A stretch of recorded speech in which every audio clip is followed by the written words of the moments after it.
Okay, as you can see, I'm about midway into this project.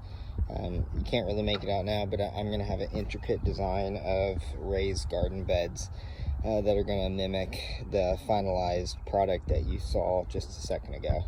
So here we are halfway through. This is going to be the front, and then this is going to be the side. I am also going to have one irrigation channel in it, as you can see right here. Now, before I fill it with dirt, be sure and you know you want to run your irrigation so you're not working against yourself. So I've ran the line in here. I painted it green just to help camouflage it once the dirt gets there, and then I have just a 1/2 inch shut-off valve with a hose fixture in there.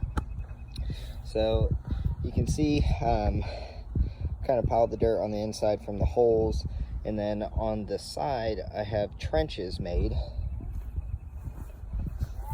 that you can see, and then I'm putting just a very thin layer of gravel to help drainage. If you have any experience with raised flower beds or garden beds, you definitely know you do not want to have like wet soil for an extended period of time. So putting that gravel barrier down there just on the edges is something that can greatly diminish that problem. So I also line the inside in this 10mm plastic right here. So if you look online, they say don't line your gardens with plastic. That's right, but they're not talking about the walls. They're talking about the bedding. So for the walls, what I did is I just stapled this plastic to the 2x4s back there, applied my corrugated roofing sheets, and then I apply the plastic, just lay it over top once I'm done attaching everything. And I'll just go through with a staple gun and just secure that. So next step is I'll lay my gravel and then with the fill dirt. So there you have it. Okay, as you can see, I'm still working on my raised garden system. It's going really well. Taking a lot longer than I thought, but hey, you know, nothing good is easy. So as you can see, I've got this first line pretty much done, and I wanted to give this little brief intermission to show you that I've began adding 1.5 inch PVC pipe out alongside. This is so that I can install a large netting around the entire system when it is complete. So what it's gonna look like is I'll just put like 1 inch PVC all the way down here, which will go up whatever height I decide, and then I'll be able to completely protect our raised garden system from any creatures, you know, that would want to steal our harvest. One of the questions I'm going to get is, how do I go about measuring my galvanized sheet metal? So as you can see, I'm leveling the top, so I give it that nice level look, and then the bottom I do have a little grade. It's about 5 degrees. But anyway, so what I do is I take my tape measure, and then after I get the width from that corner to then there, okay, then I'll go from one side and just measure straight down, and then I'll do the same on the other side, straight down. Okay, so then that will tell me the grade from here to there, and then all I'll do is snap a line between or on the galvanized sheet, and then bam, rip it with a metal saw blade. All right, next I go ahead and lay the metal over top of my 10mm thick plastic sheet, and then I drape it from the outside inside. So then I staple it along the edge that I want, and I leave a little bit overhang here, just try and prevent as much moisture from getting, you know, to this wood as I can. But anyway, then once that's done, I've already cut my metal sheet. I put my sheet up against it like so, and then I'll screw that in and then fold the metal down over top of it, and voila. All right, here we are right now. So I'm busting my butt trying to get these raised garden beds done. Summer is upon us, so it's my beautiful bride. But anyway, as you can see, things are coming along pretty good. We got over the majority of it done, but we still just need to finish some, you know, last minute edge. Like I'm gonna put gravel in between the walkways, and anyway, I need to finish my irrigation system, putting in the lines for that, which all I'm doing is just, I buried PVC, everything right here. But anyway, I'm gonna finish this bed today. Before we fill it all the way in, I wanted to show you guys, if you choose to just fill these with just soil, you're gonna go through tons of dirt, and it's gonna cost you a lot of money. Save some money, fill it with whatever, you know, organic material you can find. Had some old logs just lying around, whatever. Great use for them.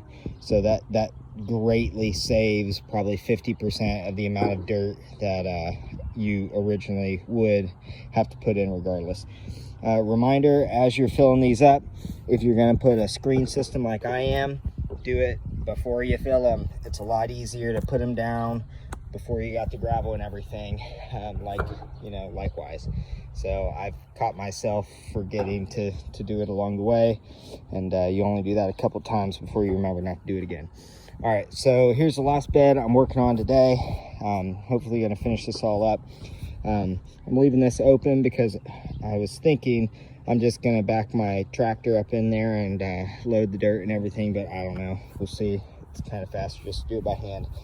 Here's the entry point for my irrigation system. I'm just going to plug the hose up to it, and then I'm running a line all the way down the middle to the rest of the system, and it spreads out from there. Also at this time, I wanted to show you one of my very prized possessions. I got a Subpod last year, and I've been waiting all winter to put this sucker in. If you haven't heard about them, check them out. It's a company from Australia. Basically, they offer a convenient way to small scale compost right in your raised flower bed. Phenomenal. Really happy with them.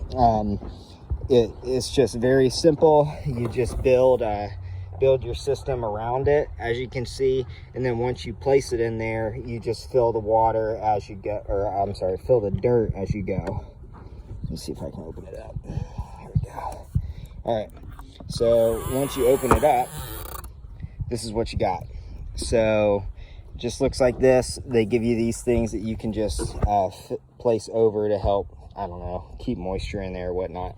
But then just from your table literally to the compost, put this in, and the holes and everything help promote airflow as well as worm growth, I guess, to come in and out. And they also do include this handy dandy guide right here on the lid, how to set it up, when to feed it, harvest it, whatnot, and then things you can know, and then things that you can do in limited amounts. So how awesome is that? Super cool, very pleased with them. I can't wait to get this thing started. And oh, by the way, when you close it, pull this forward, because it does lock. My kids have broken it. Subpod was so generous in sending me a replacement latch kit for free, all the way from Australia. So definitely a huge shout out to them. Thank you so much. Okay, fast forward, a lot of work, and here we are. So I ended up just putting this right through the middle, a middle section right here. I just used a 1/4-inch spade bit, drilled through this post, and then I set my galvanized sheet metal there, attached that to the inside, and then use that same spade bit and cut a perfect hole on the other side. My little helper. But then once I came around here, I fixed my spigot in here, and then I cut a small, very small hole, I'd say about a quarter size of the diameter of this pipe, in my sheet, my plastic, and then I slowly slid that down on the spigot, and that helps, I'm hoping, is going to help maintain a water resistant seal there. Not that it really matters, but you know, whatever. So then use some thread tape on my 1/2 inch 90, and then I just went all the way down and connected it with one coupling to the rest of my system. So the system is fully set up now, and I can go ahead and finish filling my raised garden bed and my 2 sides. So excited, we're almost done. Woo! All right, as you can see, I successfully installed an irrigation system into our garden bed network. Each individual bed has its own irrigation, I guess, control, throttle, valve, whatever, as I've shown you earlier. But anyway, I just want to kind of give this video a little extra attention, this area, a little extra attention right now, for anybody who's curious in replicating this. So let's see. For this one, for example, I have my spigot that came down to my PVC that I can control the throttle and everything here. And then this irrigation system that I found is actually sip and spray. You can get it from Gardener Supply Company, and there's their website. Very satisfied with their system right here. I don't think it's intended, you know, for gardening, whatever, but hey, use what you got. So all you do is just snip, attach, and spray. So each one of these nozzles, you can control the flow, which is exactly what I want to do. So you came in here, came with my Y, and then to the individual sprayers.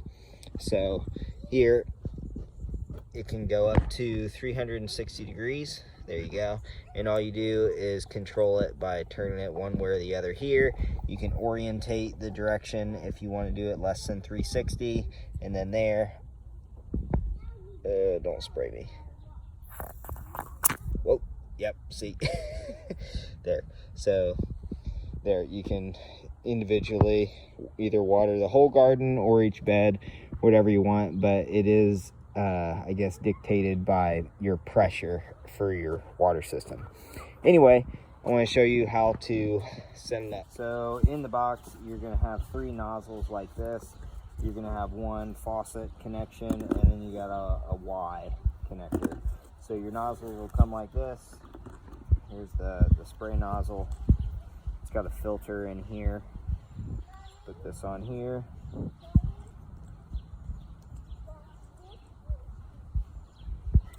There you go, that's all you got to do. And there's your valve, and then so forth. So next thing is placement. So as you go through, I'm going to start here and just place them.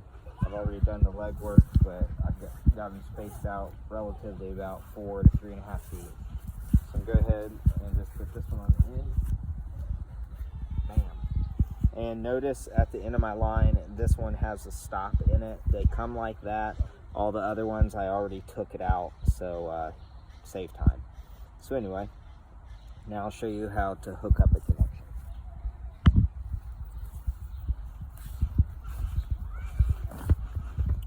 So here, I have my single connection right here. I'm going to unscrew the hose portion of it, slide this onto the hose that is supplied. I'm just going to push that, make it tight, and then there you go. How simple is that? Alright, now just going to put it over here. And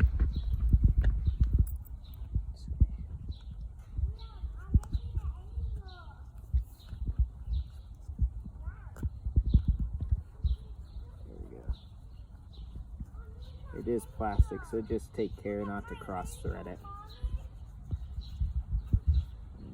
Now it's snug, and now there you have that. So now to measure, shoot, I mean, this isn't rocket science. All I'm doing is weaving the line where I want it, to then roughly to where I have the sprinkler placed.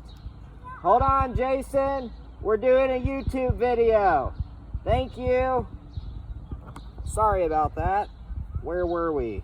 Okay. I'll have a separate YouTube video raising children as soon as I figure that one out. Alright, here we are. So I've got roughly about this length, my section. So I'm going to take my PVC cutter, hose cutter, whatever, hose cutter. And then, give or take, be sure, pro tip, rotate your cutter so you get a clean cut. Or else, if you don't get a clean cut, just do it again. But anyway, put your fitting on there, and then all you're gonna do, make it snug, and then screw it on. And it's as simple as that. So bam. So, all right, now that you've seen how it's done, we're going to take a quick break. I'm going to go ahead and finish the system and then show you the end result. All right, guys, it's that simple. So, as you can see, I've got my system set up. Used a total of 4 sprayers, which is going to completely fill this bed. And this is the finished product. Also, with the irrigation system, I forgot to mention, it worked out perfectly. So all I got to do is just hook up my garden hose right here, and I got a quick connect to this spigot right here, control, and then it goes inside. I think about 6 inches was the minimum I could buy, and then the line runs all the way down to that point, and then goes up to where the spigot is over for each one of the individual beds. So when it comes to my irrigation system, I wouldn't change a thing. All right, here's the final product of our raised garden bed project. So I've got a total of 4 beds, each varying width and length, but anyway, here it is. So if you go back and look at my videos on this channel, you're going to see a video over raised garden bed for my blueberry bushes and bird netting. I do still intend to put that guard up right here, I guess, I don't know, edging. I really like that because it helps keep the dirt inside the garden beds. Like, you know, if we want to just quickly weed it or whatever, mess in it. So for my walkways, I need to add some more gravel, but don't care for this video. So I put just some landscape fabric down, and then just, I can't remember, 53s or just gravel just down there for the walkway, help weed control. So anyway, here's the finished product. Very happy with it. Let's see, key takeaways. Around the whole perimeter of the garden beds, I put the PVC pipes about 1.5 feet on each corner, and then with the caps to keep my kids from putting rocks and whatever in there, clogging it up. But I did that so if I do have a bug problem in the future or whatever, bird problem, whatever, kid problem, I can put the PVC posts in there and then do the whole netting deterrent that I shared for the blueberry garden bed, whatever. So all in all, I'm really pleased with it. Turned out very well. Let's look at the dirt level. So this L was one of the first beds I did complete. Did have a learning curve to it. So you can see at the very beginning, I didn't fill this with anything but just dirt that I dug up when I put my posts in, and then some dirt around the house. And you can already see it's already dropped at least, I'd say, 7 to 8 inches just between there. I filled this sucker all the way up here. What's that tell me? Use filler. So with the other beds I shared, I filled that with logs and really any other type of organic material that I could. Don't skip that step. Fill it, or else you're just gonna be wasting, I guess, time, or delaying your finished product. So anyway, oh, also too, look here. So you see how this plastic membrane is tight? I mean, look at that, and it's even starting to tear just a little bit right here from the frame. I attribute that to not putting log filler in there, and then just having it sink down lower. Because with this bed over here, one, it's not dipped near as much, but then two, I pulled up on this as I was filling it, so I cut a little extra plastic, and then when I filled, I pulled up the plastic, so then as it filled from the inside, the plastic kind of lined this ribbed sheet metal here. So anyway, trying to think of any other tips. Really, you saw it. You saw a YouTube video, so can't think of anything else. Anyway, thanks for watching. I hope you learned something, and please like, subscribe, all that. Be safe.